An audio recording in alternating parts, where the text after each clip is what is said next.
Abrimos, señoras y señores, la mesa de En Perspectiva en este jueves, que es 9 de junio de 2016.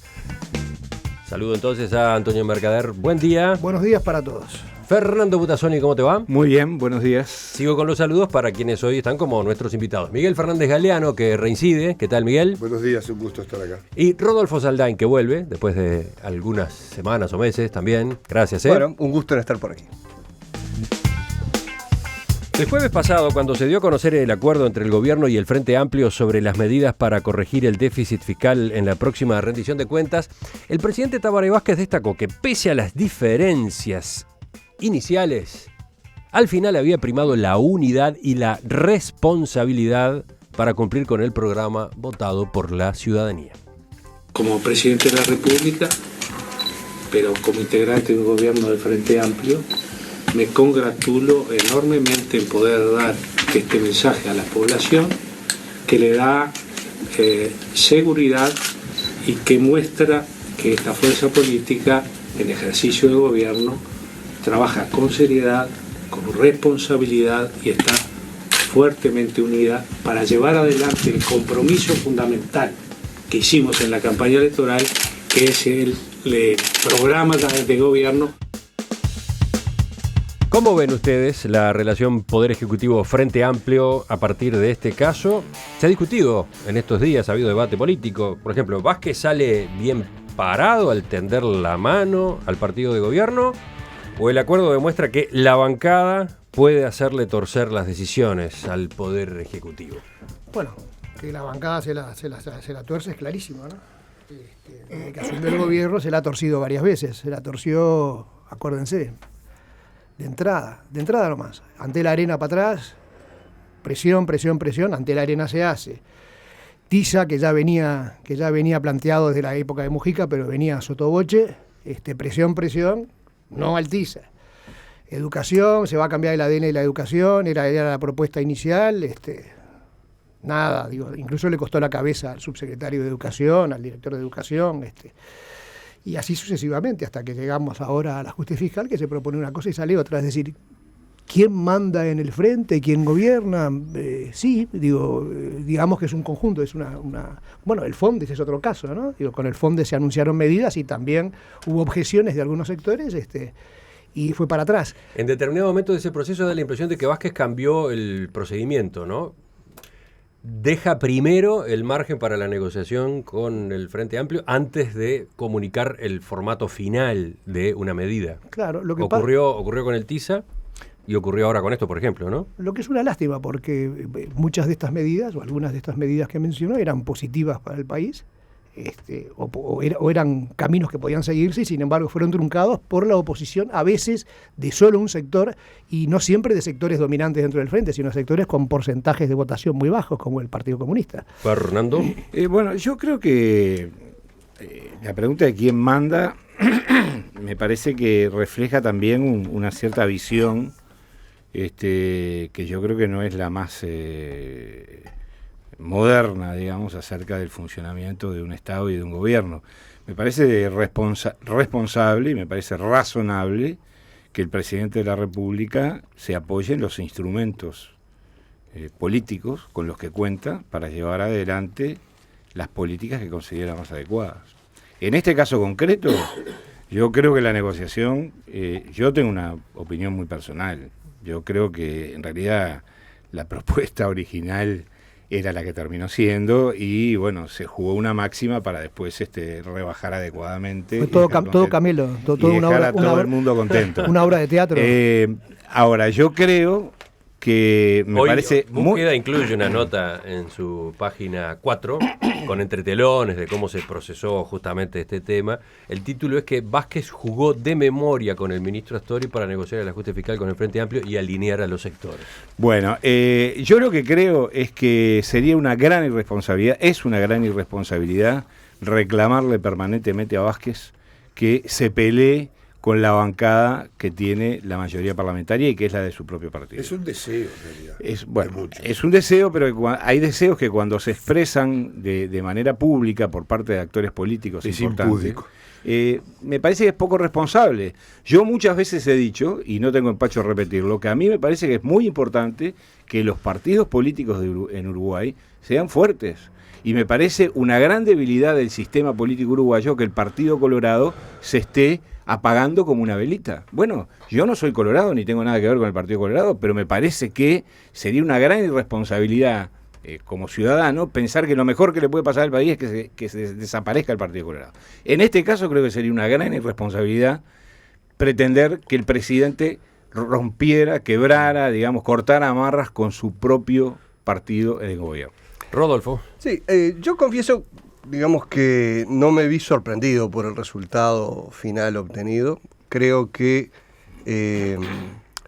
Astori había dejado algunos casilleros, algunas celdas en su Excel para que se le fueran modificadas, y creo que justamente modificaron las celdas que había que modificar o que era posible o que era tolerable modificar. El discurso público de Astori era otro, era el paquete va por acá y no se toca. Por supuesto, pero tampoco vimos que lo haya defendido demasiado, ¿verdad? Es decir, rápidamente aceptó las propuestas y el episodio se cerró.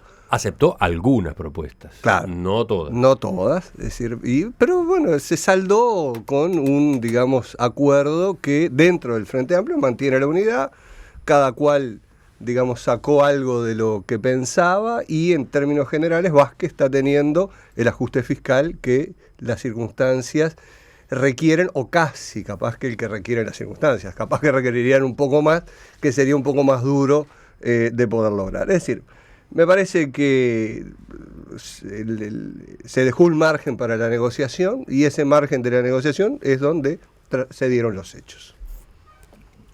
Yo me parece interesante este tema porque creo que los hechos medios se comentan solos. No leí todavía esa nota de búsqueda, pero seguramente sean o no los entretelones lo que allí están relatados, parece bastante lógico. El resultado final es un resultado favorable para el gobierno y para la unidad del frente, tema que no es menor. Yo creo que lo que es interesante analizar acá es el tema de los partidos políticos y la relación con el gobierno. Y eso es muy importante desde la perspectiva que lo hacía Fernando, pero también es importante desde la perspectiva de la izquierda y del Frente Amplio. Porque yo creo que es absolutamente necesario para el vigor de la democracia y para la permanencia y la continuidad del papel del Frente Amplio el hecho de que no se superponga ni partido con gobierno, ni partido con gobierno y con sindicatos. Yo creo que más allá de si hay en esto una hoja de ruta preestablecida, parece bastante importante de que el partido no haga siempre lo que dice el gobierno y el gobierno no haga siempre lo que dice el partido. Y yo creo que eso es una necesidad estratégica. Que si no hay autonomía... Que el gobierno no se fagocite al partido. Que el gobierno, es una frase, ¿recuerdan? Del doctor Enrique Tarigo. Que el gobierno no se fagocite. Gobierno de San y yo agrego otra metáfora, que el partido no sea el sidecar del gobierno. No sea es eso que va, el gobierno va adelante y tiene una cosita al costado que la va acompañando y que a lo sumo después le tira de... Yo creo que es muy importante que haya... este era un tema más difícil, un tema de política económica.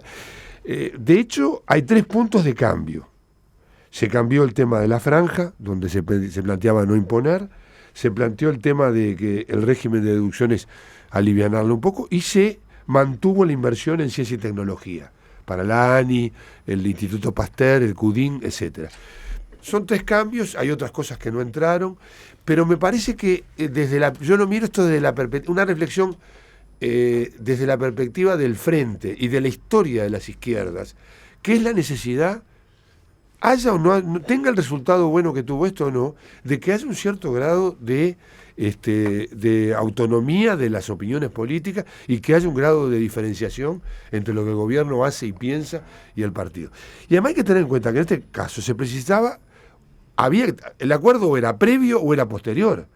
Pero esto es una ley de presupuesto que la tiene que aprobar el Parlamento y que se precisa el apoyo de los partidos. O sea, y otra cosa, se hizo toda una especulación, con esto termino, con el tema de que torcerle el brazo, lo arrasaron, está en París.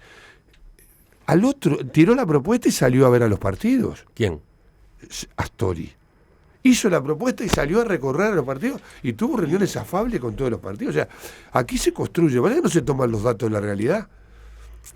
Decía Fernández Galeano recién que esta situación es favorable para el gobierno y favorable para el Frente Amplio.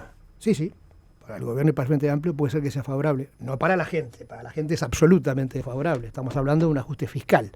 Estamos hablando de apretarle más el cinturón a la gente. Estamos hablando de transferirle al pueblo uruguayo el colapso de ANCAP, el despilfarro de ANCAP, el despilfarro de los entes. No cambiamos de tema, estamos en lo mismo. Tú decís que esto es favorable para el gobierno y para el Frente Amplio, yo digo, sí, puede ser que sea favorable para la izquierda y favorable para el gobierno. Para la gente es muy malo. Si la gente está pagando ahora los excesos de los gobiernos anteriores, particularmente el gobierno de Mujica, con 40.000 funcionarios públicos más. Y con una mano abierta a los entes, con muy poca inversión en infraestructura, basta ver el programa del Frente Amplio para la última elección, que dice, vamos a rehabilitar la infraestructura del país, está partiendo de la base que en los 10 años anteriores la infraestructura se dejó caer, con una situación de servicios públicos en colapso, en materia de seguridad, en materia de educación, en materia de salud. Digo, bueno, esto lo paga el ciudadano, o sea que muy lindo para el Frente y para el gobierno, todo muy lindo. Qué linda, qué armonía, qué bien, lo arreglaron, qué vivo que esa historia, pidió más, le cortaron un poquito, pero estaba de acuerdo, se fue a París, volvió, está todo lindo. Ahora, la gente es la que sufre, la gente es la que va a pagar toda esta fiesta. Eso hay que decirlo. En la cuenta de si es bueno, si es malo, o cómo es el ajuste, hay que incorporar también lo que no entró. Lo que se reclamaba y no entró. Esta nota de búsqueda de hoy, a propósito de cómo negociaron Vázquez y Astori, destaca que entre los planteos desechados estuvieron eliminar o reducir la devolución del aporte anual del FONASA, incrementar la tasa del IRAE, el impuesto a la renta de actividades económicas, a 30% para las ganancias extraordinarias, eliminar la exoneración de IVA a los juegos de azar, aplicar un impuesto adicional para los cargos de carácter político, topear los cargos gerenciales en las sociedades anónimas del Estado. También lo que se solicitaba como reducción de los incentivos a la inversión privada. Igual el acuerdo que se hizo fue un acuerdo sobre lo tributario. En la consideración parlamentaria del tema, otras iniciativas pueden tener cabida. O sea, lo que hay un acuerdo respecto a el aspecto tributario. No necesariamente eso significa que quede blindado a otros de los aspectos que han sido planteados. En todas estas reuniones, dice esta nota de hoy, dice la nota de búsqueda que Astori insistía en que es vital para el país no cambiar las reglas del juego y seguir promocionando a Uruguay como un destino seguro y confiable para las inversiones. Respecto del IRAE, pero respecto de los cargos de confianza, respecto de otros temas, yo no creo que sea un tema cerrado. Pero da la sensación de que en ese capítulo de las medidas para el gran capital, para por ejemplo, para reducir los incentivos a las inversiones, ahí no va a haber espacio. Eso está en lo tributario, implícitamente. Sí, no, yo creo que acá hay un apunte nomás que quiero señalar, porque muchas veces se habla de una especie de proceso inflacionario dentro del Estado, ¿verdad? De gente, de incremento de funcionarios. 60.000 en 10 años. Sí, de esos 60.000, hay una cantidad no menor que se distribuyen también entre las intendencias del interior del país. Es decir, el 15%. Lo que quiero, no, el 22%. Ese es el dato que yo tengo, el 22%. Lo que yo quiero decir con esto es que acá hay un proceso que muchos dicen que fue de despilfarro o de derroche, que fue un proceso de, digamos, de implementación de nuevas políticas sociales y económicas que tuvieron impactos políticos, impactos sociales e impactos económicos. De esas políticas se beneficiaron todos, no solamente la administración central, porque si no parece que acá hay un pequeño grupo de funcionarios, tal vez incluso hasta corruptos, que se quedaron con millones y millones de dólares. No, acá hubo una redistribución de los dineros públicos en el que participó toda la sociedad, incluidos los partidos de la oposición, a través de los gobiernos departamentales.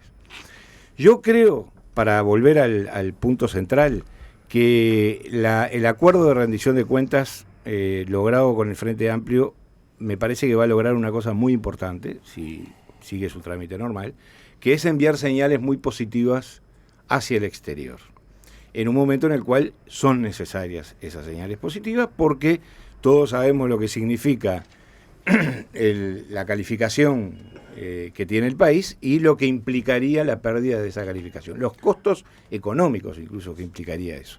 Entonces me parece... ¿Cuáles son las señales positivas? Bueno, que hay un gobierno que tiene capacidad de gestión política suficiente como para aplicar medidas restrictivas que son llevadas adelante y aprobadas por el Parlamento del país. Creo que eso es lo esencial y creo que eso es lo central. Más temprano en la entrevista Ernesto Talvi, en un análisis largo, ¿no?, que tiene puntos a favor y puntos en contra, elogiaba la actitud del equipo económico y del gobierno Vázquez al resolver que sí, que daba el paso hacia un ajuste. Sí, claro. Y comparaba con lo que pasó en el kirchnerismo en Argentina, ¿no?, donde ante circunstancias parecidas, por empecinarse en un determinado modelo, se había ido optando por medidas cada vez peores que lo único que hicieron fue ir agravando la situación. ¿A eso estás aludiendo tú también? Sí, a eso y a la señal de que el sistema político uruguayo, con sus mayorías y sus minorías y sus discrepancias y sus debates, es capaz de acordar políticas que vayan en una dirección razonable de acuerdo a la situación del país. Porque otra cosa que también se dice es que, bueno, se mintió durante la campaña electoral con respecto a la situación económica. Sí, claro, eso es evidente. Y eso no es así. Eso es un hecho. Eso no es así. Todo el mundo tenía perspectivas notoriamente distintas con respecto a la situación económica durante la campaña electoral y aún después del triunfo electoral de Vázquez. Se les dijo todo el tiempo la campaña electoral. Sí, todo el tiempo se les advirtió que Brasil y Argentina se iban para abajo.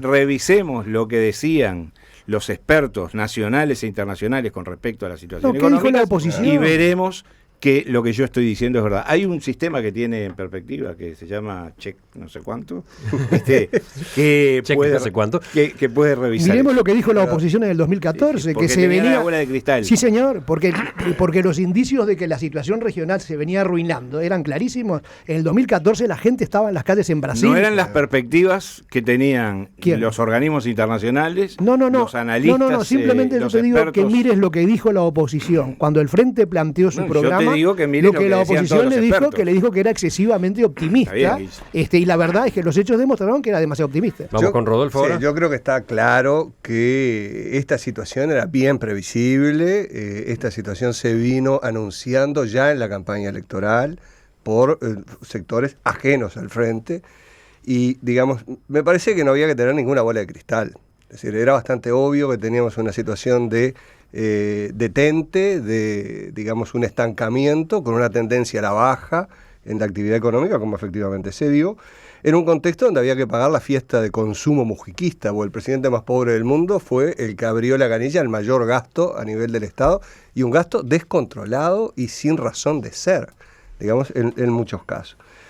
Yo entiendo por qué razones era muy difícil para el Frente en la campaña decir esto que era obvio para muchos de nosotros y para buena parte de la ciudadanía, porque era su propio partido, es su propio partido al que había que pasarle la factura.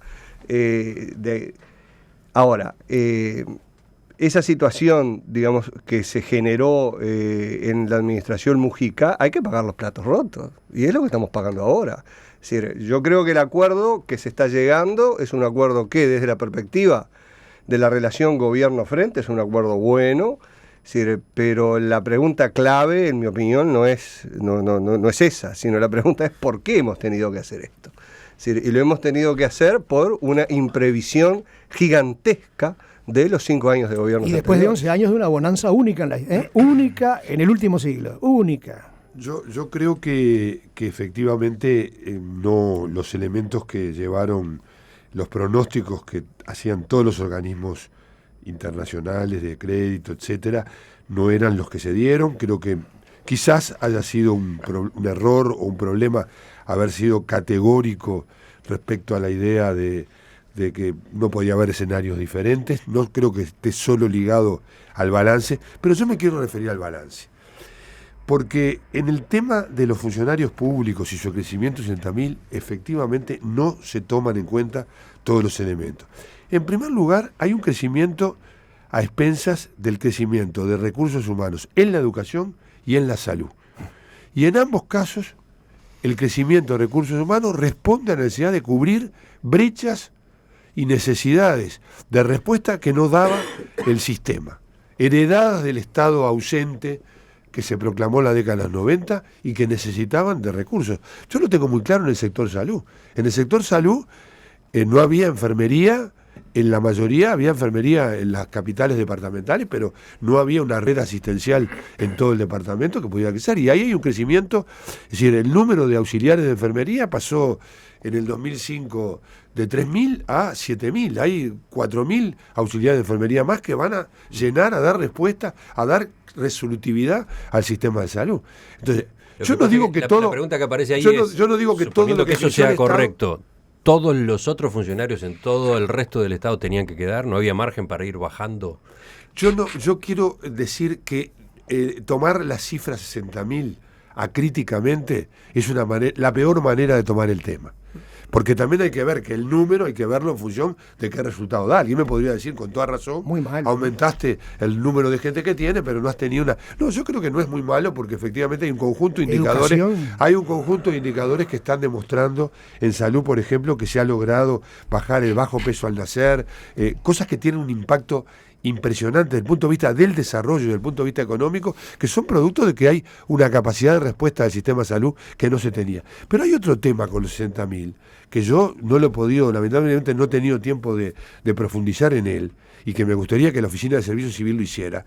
Porque en salud yo tengo claro que hay un tema que es número de cargos y personas. Hay personas que producto de una cantidad de efectos que tiene todavía que han sobrevivido en el sistema del Estado, que figuran como nuevos cargos, pero es una misma persona que trabaja con 3 actividades diferentes. Es ilegal. Más de un empleo en el Estado es ilegal. O sea que si lo están haciendo, están cometiendo una ilegalidad. Eso está bajo formas. Artículo 207 del TOFUC. Sí, bajo forma. Eso te está haciendo, bajo forma. ¿No? Todos sabemos de qué estoy hablando. Estoy hablando de formas que no inventó pero este por gobierno. Favor, el como las comisiones. El del psiquiátrico y las comisiones de apoyo. Ahí no están los 60.000. No. Están lo que decía. Más larguero que Valente, me toca a mí. Está en lo que decía Fernández Galeano. Que es hereditario el tema. Hereditario. Bueno, es el asiento que contagia. Yo quería contestar acá. No sé si todos escucharon la frase de Mercader. Yo quería contestar a algo. Es más larguero que Valente. Claro. Yo quería contestar a algo que vamos cerrando este tema porque después tenemos que seguir en el mismo asunto, pero por otro ángulo. Claro, es algo que realmente me conmueve escucharlo. La verdad que me impacta escucharlo. Que hayas dicho, Miguel, llegó el Estado porque antes había ausencia del Estado. Decir que en el Uruguay no había Estado. Que en el 90, que en el 90 no había Estado. Es no solo un disparate. Se lo quiso achicar bien de bien. Sí. Se lo quiso achicar tanto que yo te recomendaría que en un rato, mira, acá Rodolfo nos puede prestar la computadora. Pones en Google informe de la CEPAL años 90 y te vas a encontrar con que hay un estudio de CEPAL que analiza del 90 al 97 en América Latina y pone a Uruguay en el primer lugar en materia de gasto social. Es el país que entre el 90 y el 97 mayor gasto social hizo en toda la región. Porque América Latina en toda la región. Estaba aplicando a rajatabla. Segundo lugar, en materia de distribución, compara al Uruguay con Dinamarca. Dice que tiene la distribución de Dinamarca. En el 97. Entre el 90 y el 97. Y es un informe de CEPAL que está accesible. Está accesible. Y en tercer lugar... Quiero subrayar mi apoyo categórico a lo que está diciendo Mercader. Lo otro es literatura vacía de evidencia empírica. Digo, la izquierda vende un pasado que no se corresponde con el pasado. Perdón. Y la tercera cosa que sostiene este informe de CEPAL, que repito, está accesible a todos los señores que lo duden, es que la pobreza en el Uruguay entre el 90 y el 97 fue reducida del 12% al 6%, récord que no se alcanzó en ningún otro país latinoamericano. Y esto lo destaca la CEPAL, lo pueden leer y está accesible. De manera que decir que en los años 90 del Uruguay no había Estado no solo un error, es no conocer lo elemental, es estar absolutamente desinformado. No fue lo que dijo. No dije que no había Estado yo, dije que había menos Estado. Ausencia del en algunos lugares. Y en la educación, por cierto que sí. Ausencia del Estado. Como que el frente... Podemos agregar cuánto ganaban los policías, cuánto ganaban los maestros. El Uruguay no nació con el frente. Estimados tertulianos, sin cuestionar el interés de estas consideraciones, que lo tiene. El tema era otro. Estábamos hablando de la relación la expresión, gobierno Frente la Amplio. expresión, En eso le doy la razón, la en eso expresión le doy la ausencia razón. del Estado en los años 90 obliga a aclarar que el Frente no inventó el Estado uruguayo. No, ya claro que existía, no, por ya supuesto que existía, no. El Estado distribuía, uruguayo, distribuía bien por y tenía supuesto una que inversión sí. social muy Por importante. supuesto Es un que buen sí. momento para ir Y lo hacía poniendo mejor que el una resto de América Latina, pausa. pero no alcanzaba. Gracias, ya es algo.